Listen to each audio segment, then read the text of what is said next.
trillions and trillions of cells that make us up, that communicate with each other, doing a million different processes at one time. How do they do it?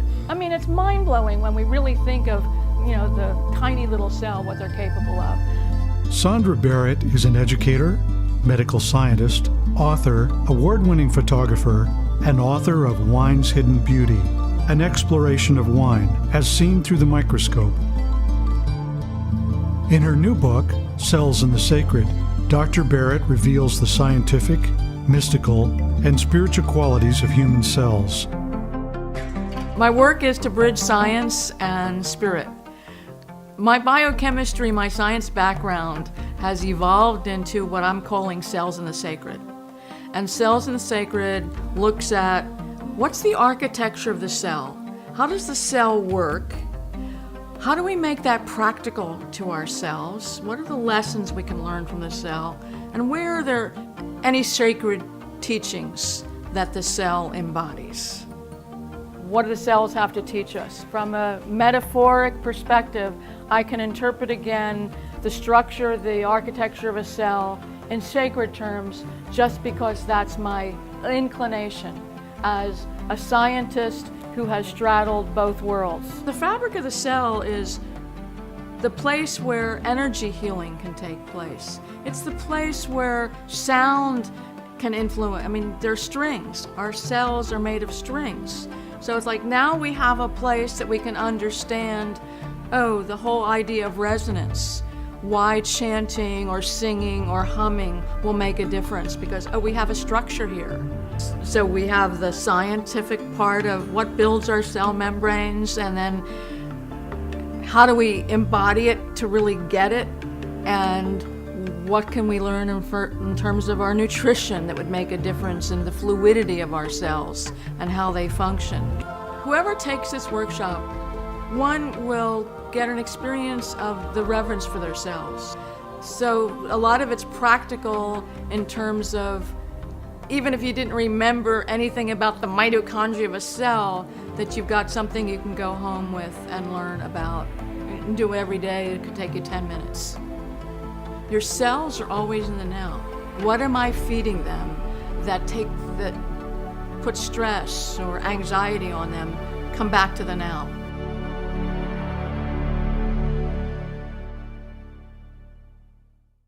I found this shortcut.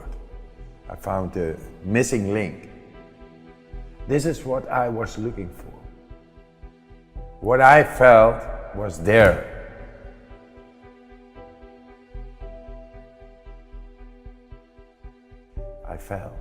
I felt deeply inside.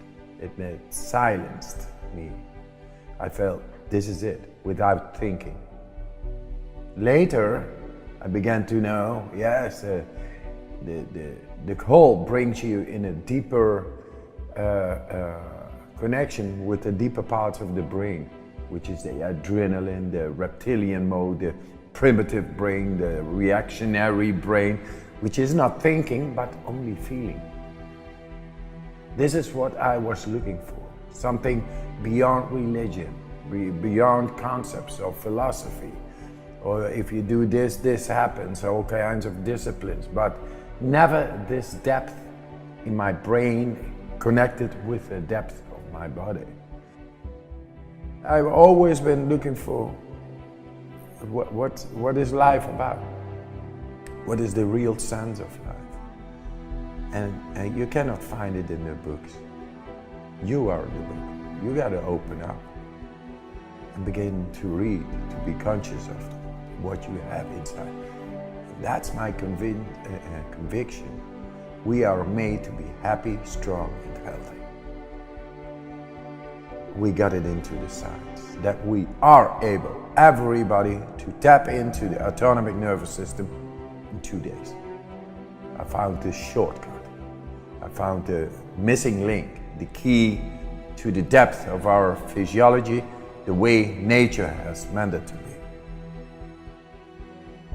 And that brings about the ability to tap into the deepest layers, which is the endocrine systems, immune systems.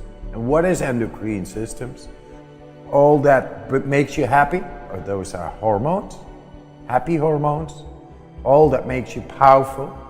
Those are adrenaline hormones. And what is health is just tapping in all the layers of the immune system. And we got it. And now it's in the books. In the third year in the American university books, it's all there. The chapter, the Iceman, endocrine systems, immune systems. A man is not able to endure 30 years of mockery if he hasn't got this belief, you know. I see this chair, this is here. You cannot make me say it's not here. What I felt was there. Nobody could say, hey, what you do is craziness. No, I felt a whole lot better than ever before. If it would be colder here, you would breathe deeper naturally. And that activates all the veins. We got 125,000 kilometers, which is about 80,000 miles of capillaries, arteries, veins, and all channels of blood. And blood transports oxygen. Oxygen is being needed to make the right pH levels in the body. Sometimes you got to go back to the way the nature has meant us to be. You say anyone can do these breathing techniques and control their responses and get back to themselves. Yes, sir. We are able to make iPhones. Right now, an iPhone 6, for example, has more intelligence than the whole Apollo 13 project. That's the fruit of our mind. Okay, we are there. We got all the technology. We cannot have control over our happiness, strength, and health. It's time we take this intelligence and go within. There is a way to tap into your endocrine systems, immune systems, or your physiology that enables you, brain-body connection, to get a hold of your happiness, strength, and health.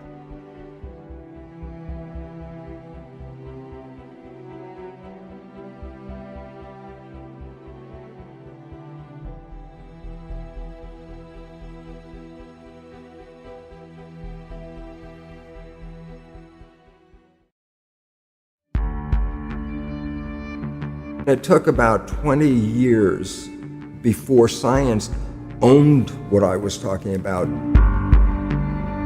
If you understand epigenetics, you don't need the pharmaceutical industry. That's not in the interest of one of the biggest industries on this planet to say, you can heal yourself without drugs? And I go, absolutely. Look, I can feed you with an idea that this pill that we just got from the pharmaceutical company, it's the greatest, best thing for your issue. And I give you this pill and you get better. And then later you find out it was a sugar pill and everybody goes, yeah, that's called the placebo effect. And I go, what does it really mean? I said, you didn't get healed by the pill, you got healed by the belief in the pill. At least 1/3, minimum of 1/3 of all medical intervention is, it's the placebo effect where the healing comes from. Everybody goes, yeah, I know about the placebo. I go, yeah, but that's a result of positive thinking. What about negative thinking? And this is what we don't talk about, but the reality is it's equally powerful in regard to affecting your biology as is positive thinking, but it works in the opposite direction. A negative thought is called the nocebo effect. Can cause any disease and you can die. If you believe you're gonna die, you can die from the belief. So we really have to watch out because, as psychologists would tell us, 70% or more of our thoughts are negative and redundant, replaying the same negative thoughts. I go, if thoughts had nothing to do with it, fine. But thoughts, positive or negative, shape our biology. And all of a sudden it says, well, now it's time to wake up because our negative thinking is manifesting a negative life experience. It took about 20 years before science owned what I was talking about and gave it the name epigenetics. That's the new science. Okay, which is the belief that through your behavior you can kind of alter your genetics, pass those on, express it differently. I'm probably using the wrong words. Well, pretty close right now. People talk about it as a reality, although it's still not totally understood or totally believed. But it can be replicated. It is now. Okay. It is a science. It's a hard science, and it's the leading edge. Now, I'll tell you where the problem comes from. Not so much the scientists, but the pharmaceutical industry. And the reason why this becomes important is because the pharmaceutical industry runs the show in medicine. And if you could put this kind of healing that I'm talking about into a capsule or tablet, they'd be talking about it right now. But this is a consciousness healing, and you can't sell it. And so what's the result? They're not interested in it. And they, through their money, which is massive, actually determine the curriculum in a medical school. And one of the things they're trying to get rid of are people who respond to the placebo effect, because the placebo effect throws the data right off the chart. A simple fact is this, and people might be upset, but the drugs like Prozac in laboratory tests are no better than a sugar pill. And that's how many billions of dollars a day on this planet are spent buying Prozac. Yes. Or statin drugs. Statin drugs help less than 3% of the people that take them. And in fact, they cause side effects that are dangerous in about 23%. So you help 3% with a drug, 23% are getting toxic from the drug. And the idea is these are drugs that, how long do you take statins? How long do you plan to live? Yeah. It's like, oh my God, that's they're drug They're dealers. cash cow. Look, it's advertised every 10 minutes on television. There's a new drug or a drug, and it's put into their heads like, your life's not working right? This drug, look at the happy people. See, they've taken the drug and how happy they are. And people buy that story, and pharmaceutical drugs kill about 300,000 people a year. And everybody's, that's just the cost of doing medicine. And yet they have a war on drugs, which kill less than 30,000 people a year. And all of a sudden you got a war because 30,000 people died. 300,000 people died. That's business as usual. Okay. How do we break this cycle? How do you fight these huge companies? Basically stop buying the product. And you say, but how can I stop buying the product? And the answer is, well, empower yourself, because you're the one that controls all this. Any drug that affects you got to understand this. If I take a drug and it affects me, the reason why it affects me is because I have a natural equivalent of that drug in my own biology. You don't take a drug and it affects you, and you have a receptor for that drug, like you were having this protein receptor for a drug you may never take. That would be silly. So if you have a receptor for a drug, then by definition, that receptor was already there because there was a natural drug. So in smoking pot, everyone, oh, no, there's a drug called tetrahydrocannabinol. And guess what? You have receptors for it because you make your own. So the idea is this. Well, if you want to have the effect of the drug, do you have to take an outside drug? And I say, no, you have to change your consciousness because you already manufacture every equivalent of a drug right now. And the idea is, if you're not manufacturing it, then that means your consciousness is not supporting you in your health. And it's really an adjustment of consciousness, not an adjustment of your biology.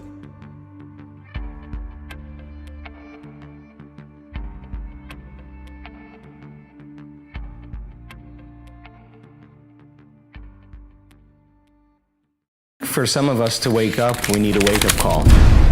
The latest research in epigenetics says that it's the environment that signals the gene. Genes are like Christmas tree lights. They're turning on and off all the time.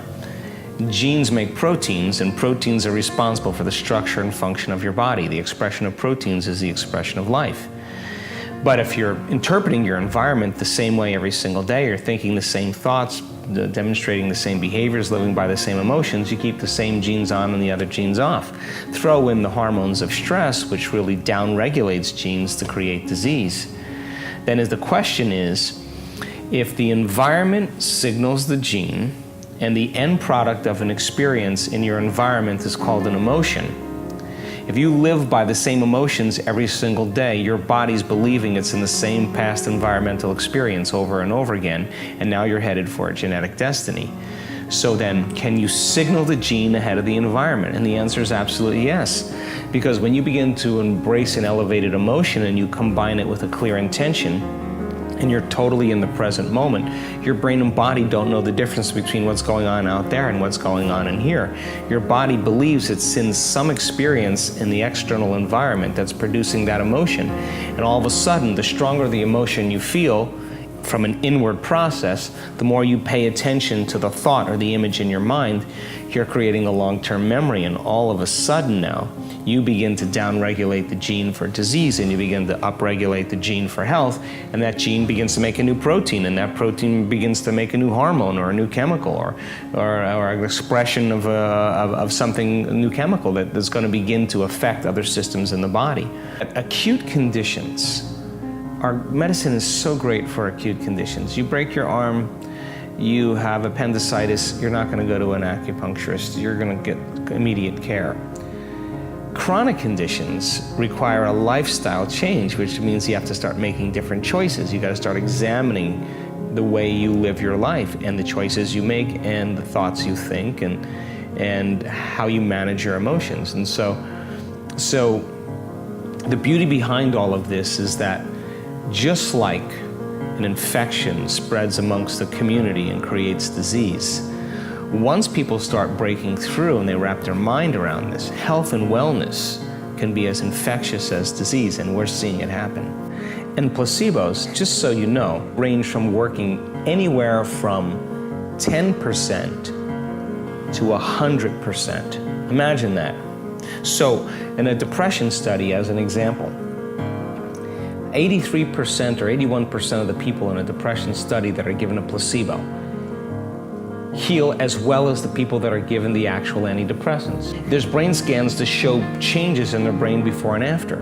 It means then they're making their own pharmacy of antidepressants by thought alone. And it took them 6 weeks, 8 weeks of taking that placebo every single day. Now this is an important point because most people think, oh, I did the exercise or the meditation once and my conditions should go away. Well, even in the depression study, 6 to 8 weeks of taking a placebo. Every time they take the placebo, they remind themselves that they're going to get better. They change their emotional state. Sooner or later, that becomes their new state of being. It may take people 6 to 8 weeks of doing the work every single day where they start noticing significant changes in their health. So we have to go from philosopher to initiate to master, from thinking to doing to being. And once you get to that point where it now becomes innate in you, becomes who you are, then you've memorized an internal state independent of the conditions in your external environment. That's when you begin to master your environment or master your life.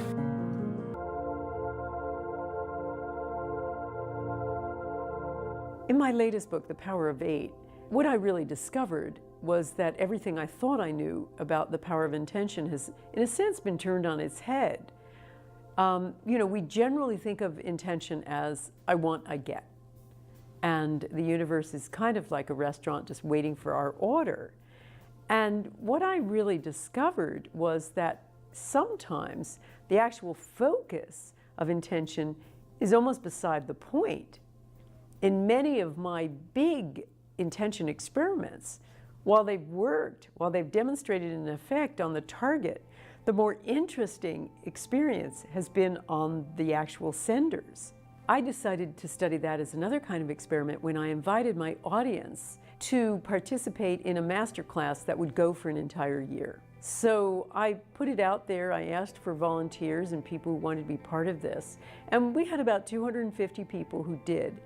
And I put them into small groups of 8 and then observed them and watched them month by month for a year to see what happened. And it was extraordinary. Of the people who met regularly, pretty much 100% of those people had major life transformations. What has evolved, though, from this is that in putting people into groups of 8, I have been learning from these groups what works best.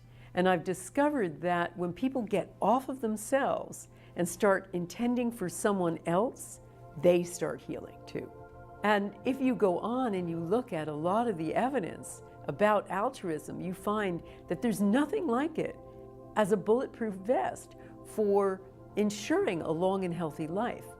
Even people with conditions, when they start getting off of themselves and doing for other people with the same condition, they get better. We are rediscovering our power. Many other cultures have understood this.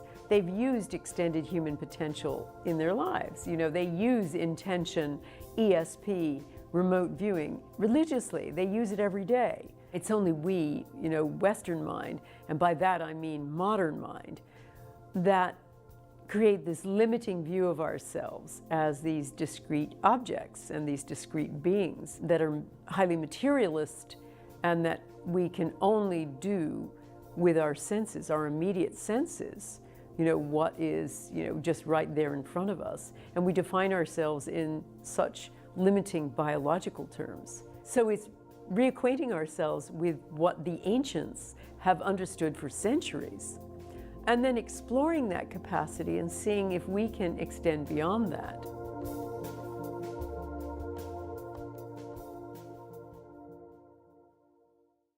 New discoveries have overturned 150 years of scientific thinking when it comes to you and me. How we solve our problems, how we heal our bodies, how we think about our lives, our relationships to one another, to the world, to the cosmos, to the future, and to the past.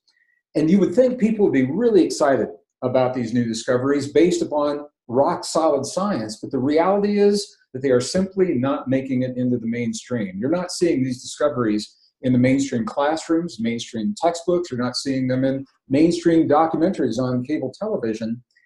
And you're not seeing them in the lives of our young people. You and I are steeped in a story, and we're perpetuating a story with our young people. It's a story based upon separation, competition, conflict, struggle, survival of the strongest, in Darwin's own words. And the consequences of this thinking are reflected in the world around us, in many cases, the world that we would like very much to change. In the brutality that we see, the atrocities, in the hate, the growing levels of hate based upon the color of our skin, based upon our religion, based upon our sexual orientation, and so many other things. They're all based upon our differences. Well, the new discoveries have overturned the thinking that has led to so much hate. And that's why I'm so passionate about this program, because as we begin to embrace these new discoveries, it is automatic that we begin to think differently about ourselves, our relationship to the earth, and our relationship to our own bodies. What's happening is, as our world is globalizing, we are being pushed together as communities and religions and populations and cultures and ways of thinking. We're being pushed together in a new way, and the differences that we find among us we're thinking of through the old way. And this is where the problems are arising. So